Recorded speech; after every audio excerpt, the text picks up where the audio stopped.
like to talk about an interesting referendum. There have been a number of referendums held in Ames through the years that were unusual and have so interesting to talk about. And for example, in 1913, the city was voting on the matter of building a new city light plant.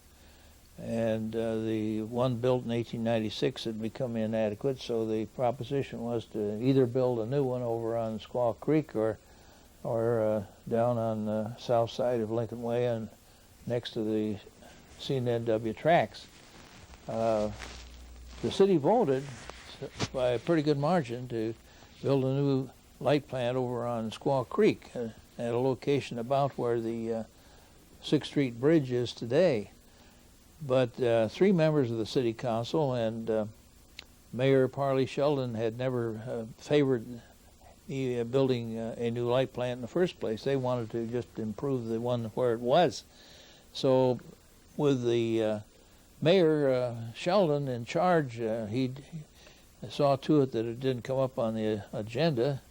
And later in 1913, they did put it on the agenda and voted to improve the light plant right where it was, even though the city attorney said they would be inviting litigation to do so because of this referendum. And they proceeded, and he broke the tie vote 3 times, as I recall the story. And as a result, we still have our light plant right where it is today.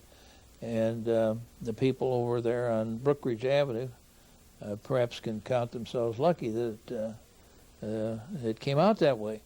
Another interesting referendum was in 1926 when we voted on a swimming pool, and we turned that one down, and by a rather substantial, I think 2-to-1 vote.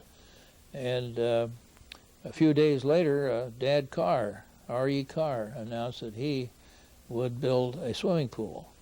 And that's how that one came out. So there's 2 referendums where the results were somewhat different than the voters had indicated. Now, the referendum I want to talk about today has to do with the building that is today our City Hall. Now, when we dedicated on April 28th of 1990, the building over on Clark Avenue that had been the Ames High School originally, as our City Hall, we solved 2 problems. One, we needed a City Hall very badly, and the other problem was we had a building that had become rather difficult to adapt to the use as a schoolhouse. Now, it's about that I wish to talk this morning. The subject came up in 1936 when the high school that was located on the east side of Clark Avenue, the one that, as a matter of fact, I graduated from in 1929, had become inadequate. The enrollment was exceeding its capacity, and it was also inadequate in other ways. Now, in this picture, we see the building that was the old Ames High School building. It's on the east side of Clark Avenue between 5th and 6th. That building was built in 1912, and I had graduated from that building myself in 1929.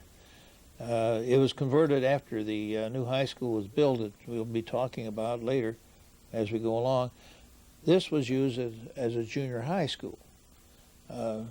Before the building that is now the City Hall over here on the other side of the street, before that was built as a high school, there had been a building that was built way back in 1880 and 1881, I believe it was, that had served as an elementary school and as a high school at different times, but it had been a junior high since about 1924. And so this is the building that was inadequate. And it was in December of 1936 that they began discussing with architects plans for a new high school and possible locations to build a new high school to replace this building. On December 8th, the board met with the Ames Planning Commission and voted to cooperate with the Ames Planning Commission in working out a plan for the building and location of schools in the future in Ames. And in building a new high school, as it turned out, the idea of building out at the corner of 13th and Grand became a 4-to-1 choice of board members because of the recommendations that coming from within the board and from the Ames Planning Commission itself. Here's a photograph, aerial photograph that was taken by Olive Smeedall in about 1940. And we can see here's 9th Street, here's the Roosevelt School. We don't quite get over to Grand Avenue in this photograph, but here's 13th Street. Notice that there are no houses above 13th throughout that stretch. This is Northwestern Avenue, and we don't have yet in this picture the children's home that the Lutherans built in 1948. So this is between 1940 and 48. I think it's soon after 1940. We had a lot of open land. Well, they had options clear to Grand Avenue on different pieces of land, totaling, I understand, over 40 acres total, but they planned to build, or were talking of building, a new high school plant on at least 20 acres located at the corner. Now, building a new high school at the 13th Street location was a 4-to-1 choice of the board at that time. And such a location would permit the campus type of school, which would be adequate for off-street parking, for athletic events, and physical training, and expansion. Most of all, most important was the possibility of expanding the school facilities on that tract. Well, as soon as they made that known, there was unfavorable reaction, and a committee known as the Fourth Ward Committee in West Ames was organized, composed of people living in West Ames, and it was headed by a man by the name of E.C. McCracken, who was then on the staff of the physics department, I believe. He had come to Ames in late 1934 or early 1935. He was the apparent spokesman and leader of that group. I think I would like to mention some of the people who were involved at that time. I mentioned E.C. McCracken. There was J.V. Anton Essoff, who became famous as the founder of the computer. William W.M. Vernon, L.J. Murphy, and J.E. Evans, and F.C. Dana. Now, those people were in the engineering, and there were two at least were in the physics department. They were all on campus. They were all men of high regard in their fields. The school board members at that time, I would mention W.H. Root, who, one of the administrative engineers at the Highway Commission, was the president of the board. Dave Edwards, who lived in Campus Town, was the in the coal business out there on Lincoln Way. R.D. Feldman, a dentist. R.M. Vifquin in the Ag Education Department, and W.H. Meeker, engineer. Two of those men have schools named after them today. So those were the two groups that were involved most directly here in the debate as to where to build our new high school in 1937.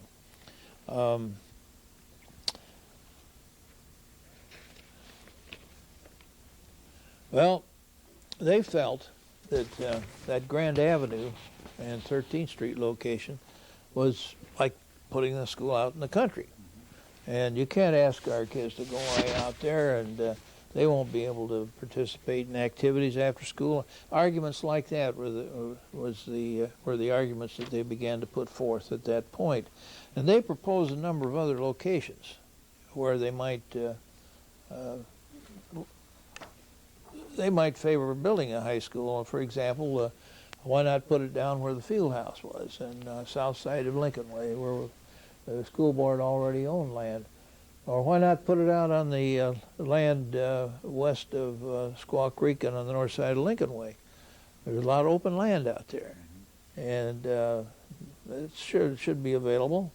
There was another group of people from the Fourth Ward closely related to that Fourth Ward Committee. Some of their wives, as a matter of fact, had called on the board and and said, why not put it up there next to Beach Avenue and on the south side of Lincoln Way and west of Squaw Creek.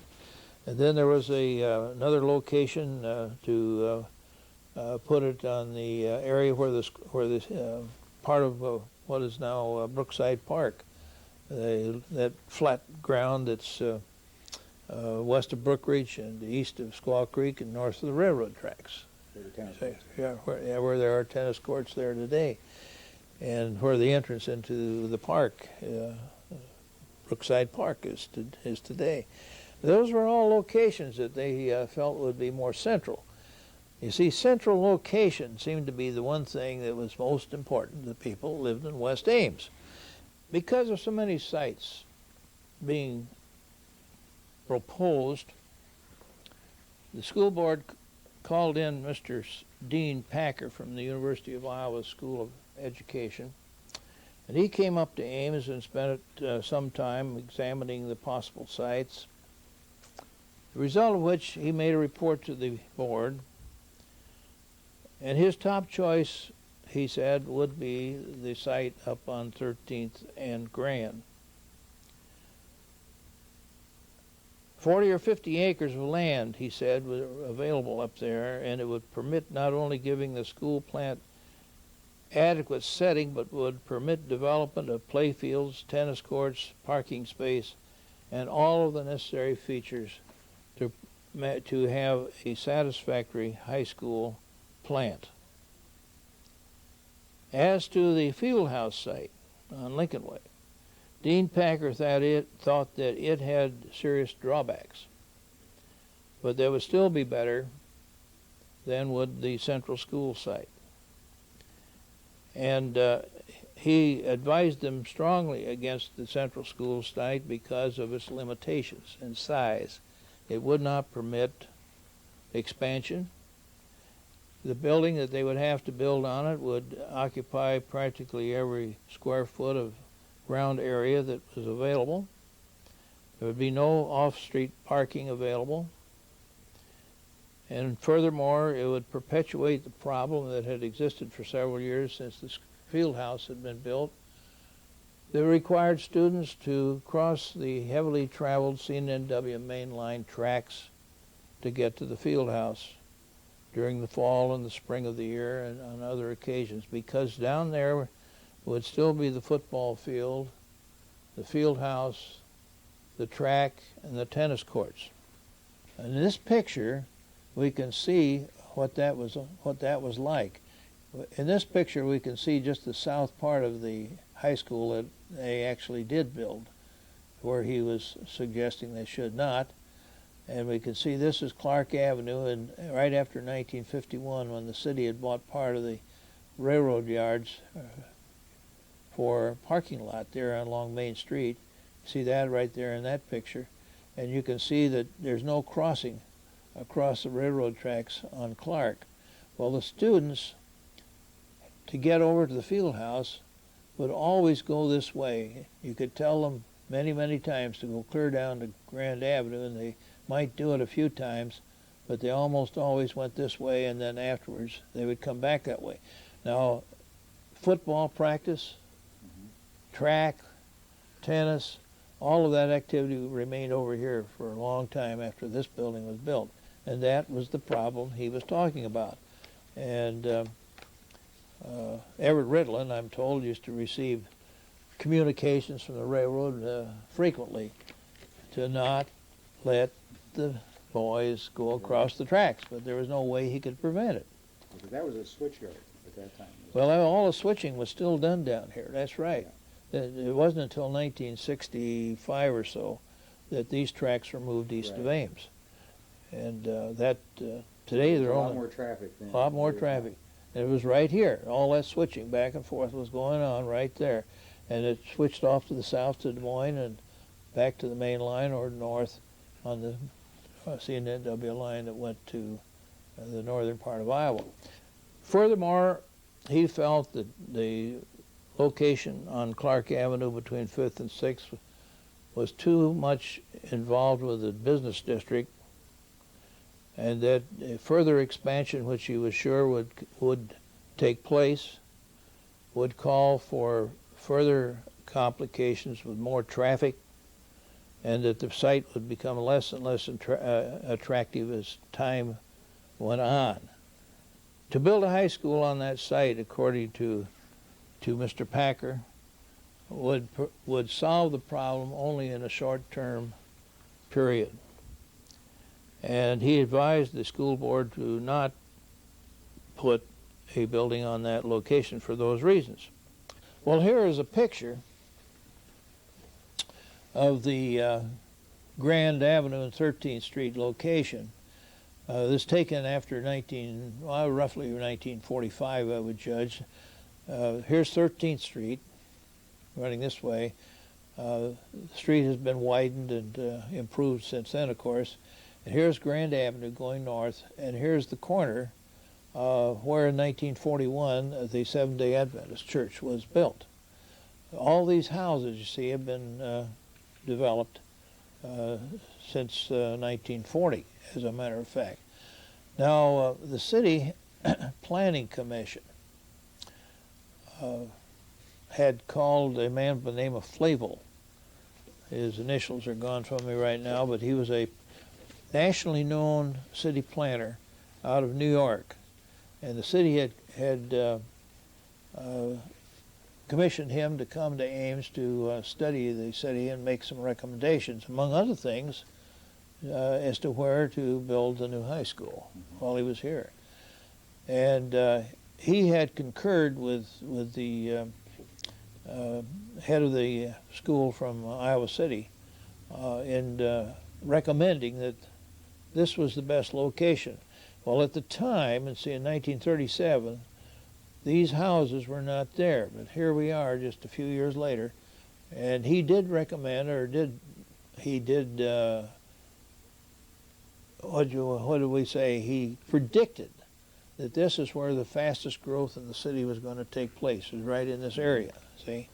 And there's the picture. See all this open land is still there in the mid-1940s. Where would our present high school be in that picture? It would have been on 20 acres of land right in here. I mean, the school we have now is... Would have been up here. Up here. Yeah. Here's where the school board wanted it. We've been talking about that in 1937 and 38. Today, you ask where it is. It's over here above 16th, between 16th and 20th, and west of Ridgewood Avenue and the railroad tracks, right over here. So this is 13th. It's 7 blocks further north. Okay. Well, on February 16th, 1937, a public meeting was held in the Collegiate Methodist Church by the 4th Ward Committee, and there were 100 people there, and they passed a resolution asking the board to call for a referendum offering 3 sites. The board did decide to offer 2 sites, the Central School site and the site that they would choose up on 13th and Grand.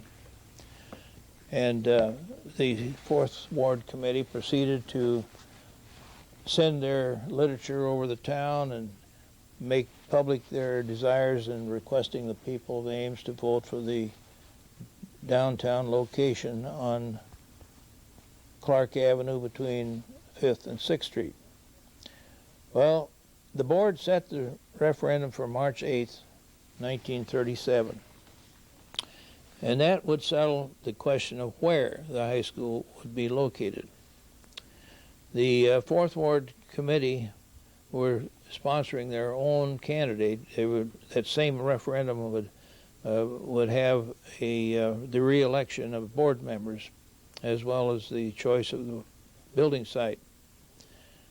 The board asked for queries to be made, as questions to be presented, and saying that they would have a public meeting before the vote, and they would provide answers to all the questions. Well, there were 118 questions presented, with the 4th Ward Committee presenting, I think it was 58 or 9 of those questions.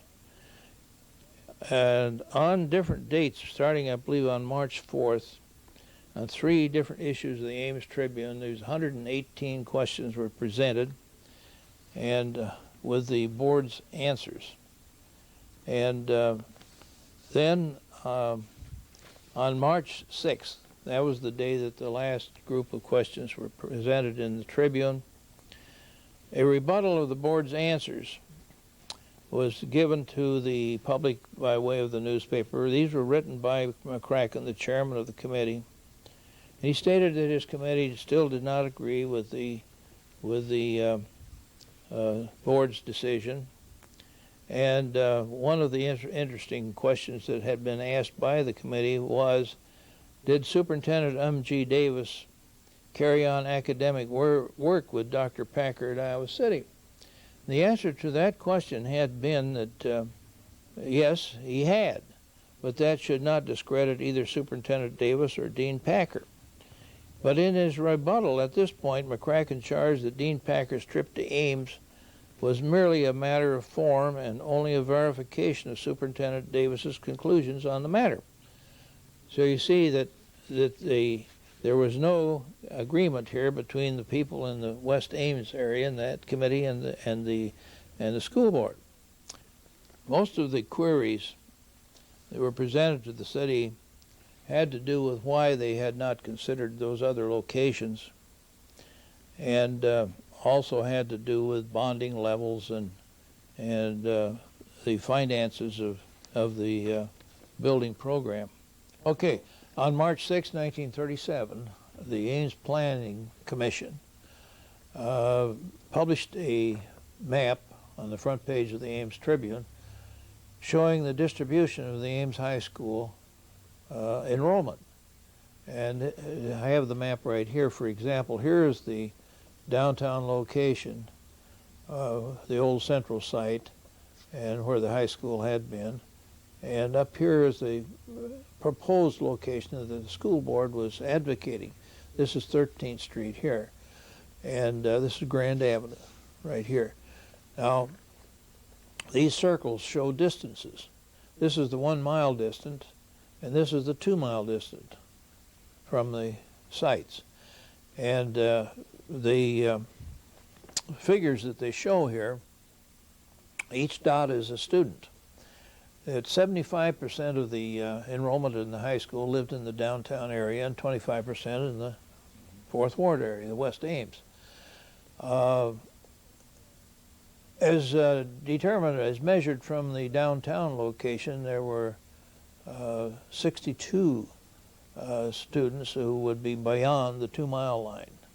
But as measured from the proposed new location that the board had in mind, there were 32 students beyond the 2 mile line, which was significant because one of the criteria advanced by educators was that the maximum distance for students to be from a high school would be 2 miles. So you had fewer beyond that distance at the 13th and Grand location than you did at the downtown location. Now, if you went by way of Lincoln Highway down to Grand Avenue and north, you had 5 blocks further north, and that would be the total distance difference between the two. But 13th Street had been opened in 1926, and students from this area could go 13th Street and be closer, see. And so then there was another figure that they gave here, which was that I think 75% of the total enrollment were within 1 mile of that Grand Avenue and 13th Street, whereas the criteria was a minimum of 60%. In other words, they were well within the criteria of a proper location for a high school plant. So that map was put in the, before the vote was held. It was on March 6, 1937. And following that first vote, that made it necessary to have 2 referendums. Following that vote, the school board had publicly announced their opposition to that. And so on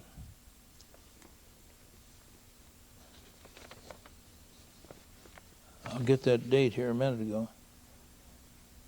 Oh, yes, on May 12th, 1937, The Fourth Ward's petition drew a vote of 1,136, with only 56 of them favorable. And so the school board had won on the matter of building another elementary school in the Fourth Ward at the same time, but they had lost on the matter of where to build the high school. Here is an aerial picture taken in the 1940s. It shows the new high school building as it appeared when it was first built. The building right here in the foreground is the old high school that had been built in 1912 and was torn down in 1981, I believe.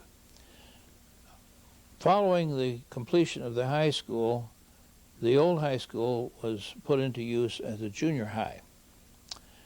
You'll notice from this picture how close these houses are on the west side of the high school building at that location. And also notice that the building is completely surrounded by streets.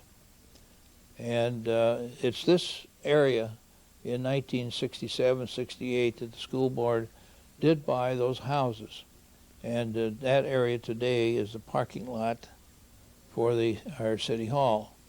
That made possible for some space for the junior high students after the high school was later moved to our present high school. Now, in 1958, there was, again, the capacity of the high school was reaching the total capacity of the building. That high school building, built and opened in 1939, had a capacity of 800 students. It was just approaching that figure, and they were having to decide what to do about building still another high school. And in 1958, they finally brought it to a vote to build a high school up where it is today. In November of 1958, the Ames voters had overwhelmingly approved the bond issue for the new and the better located Ames High School that we still have today. This time the West Ames vote was 626 to 165 in support of the proposal. The town was finally unified on that one. One interesting observation that's sometimes mentioned is that the chairman of that Fourth Ward Committee, Professor McCracken, who had been so actively coached and spearheaded the movement in 1937 to persuade the Ames voters into building a new high school down there on Clark, accepted a position, I believe, in Washington, D.C. before the building was completed, and left Ames before the building was put into use. The new high school that opened in the fall of 1939 was, in fact, a fine structure. As a school building, however, it was in the wrong environment to function long or to its potential in meeting Ames' educational needs. And certainly that building had served its last ounce of utility as a school building and has now blossomed into a fuller life of public use. One final point is this: we now have a well-located City Hall. Well, that was the story in essence that I wanted to tell about that particular referendum. I think it was an example of a clash between academic disciplines, and you had a group of 5 or 6 men who were all highly educated and highly competent and well recognized in their fields, chose to so decisively differ with the public educators here in Ames at that time. Something like that has happened in a number of communities right here in Iowa, and it's something to watch out for, I think. But anyway, the final point, as I say, is we do have a well-located City Hall today.